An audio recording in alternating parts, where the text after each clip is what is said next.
کی شناخت، پاکستان کی شناخت، آج کل وزیر اعظم صاحب بڑے زور و شور سے جا رہے ہیں، اقلیتوں کے جو فنکشنز ہیں ان میں جا رہے ہیں، جا کے جو گفتگو فرماتے ہیں، جس میں وہ آپ کو جو کراچی میں ہولی میں گئے وہاں پر جو انہوں نے مذہب کے بارے میں گفتگو کی، پہلے آپ کو ذرا وہ سنوا دیتے ہیں۔ اللہ کو اللہ کہتا ہے، کوئی خدا کہتا ہے، کوئی بھگوان کہتا ہے، کوئی ایشور کہتا ہے، تو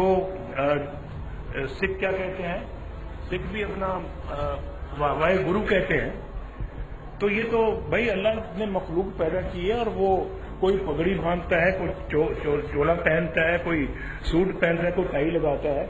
کوئی شلوار قمیض پہنتا ہے۔ یعنی یہ انہوں نے گفتگو فرمائی ہے، کوئی اس کو اللہ کہتا ہے، کوئی اس کو بھگوان کہتا ہے، جبکہ ہمارا عقیدہ یہ ہے کہ ہمارا خدا ہے، اور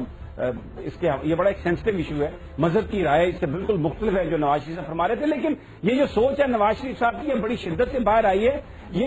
گاہے بگاہے وہ اس کا اظہار کرتے رہتے ہیں۔ آج سے چند سال پہلے بھی انہوں نے کچھ بات کہی تھی، وہ بھی میں آپ کو ریفرنس کے طور پر دوبارہ سنوا دیتا ہوں۔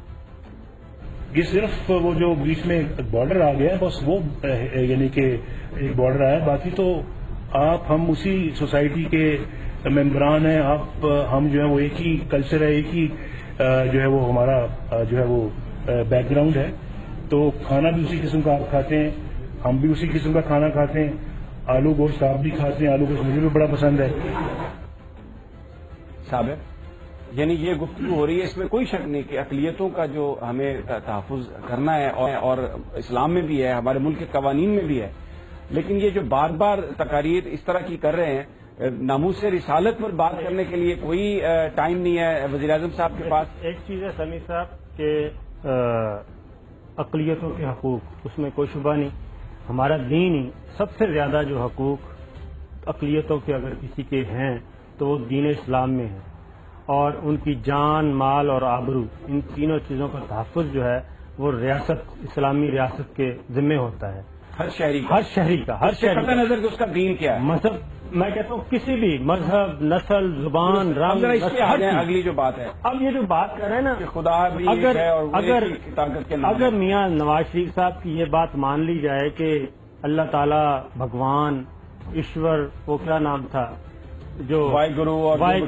تو پھر اللہ تعالیٰ کو 1,24,000 پیغمبر بھیجنے کی کیا ضرورت تھی؟ پھر قرآن مجید اتارنے کی کیا ضرورت تھی؟ رسول اللہ صلی اللہ علیہ وسلم آئے، انہوں نے کیوں آگے بتایا، بتوں کی پوجا سے منع کیا لوگوں کو کہ یہ بتوں کی پوجا مت کریں، اللہ تعالیٰ کی وحدانیت، توحید، یہ ساری چیزیں پھر انہوں نے کیوں بتائیں؟ اس کا مطلب تو یہ ہے کہ یہ ایک مکس سوسائٹی، مکس معاشرہ گٹ مٹ ہو جائے، سب ایک دوسرے میں، وہ ایک تخلیق کرنا چاہ رہے ہیں، اور یہ خود پرائم منسٹر صاحب خود کلیئر نہیں ہے کہ وہ کہنا کیا چاہ رہے ہیں۔ اصل ایشو کیا ہے؟ اصل ایشو یہ ہے کہ امریکہ بہادر سرکار کو خوش کرنا ہے، ان کے کہنے پہ اپنے آپ کو لبرل ظاہر کرنا ہے، لبرل کہہ کے جو دانشور ہیں ہمارے سو کارڈ، ان کو بھی اپنی طرف کھینچنا ہے،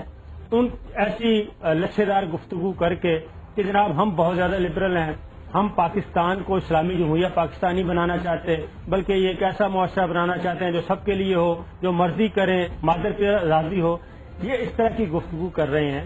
یہ اس طرح کے حساس ایشوز ہیں، میں حیران ہوں علماء کرام پہ، جید علماء کرام پہ، جو ابھی تک اس بات پہ خاموش ہیں، جو خاموشی سے ہماری جو پولیٹیکل ایلیٹ ہے، سیاسی اشرافیہ ہے، پاکستان کو کس طرف لے کے جا رہی ہے، ہمارے عوام کو کس طرف لے کے جا رہی ہے۔ اس سے ایک شدید ترین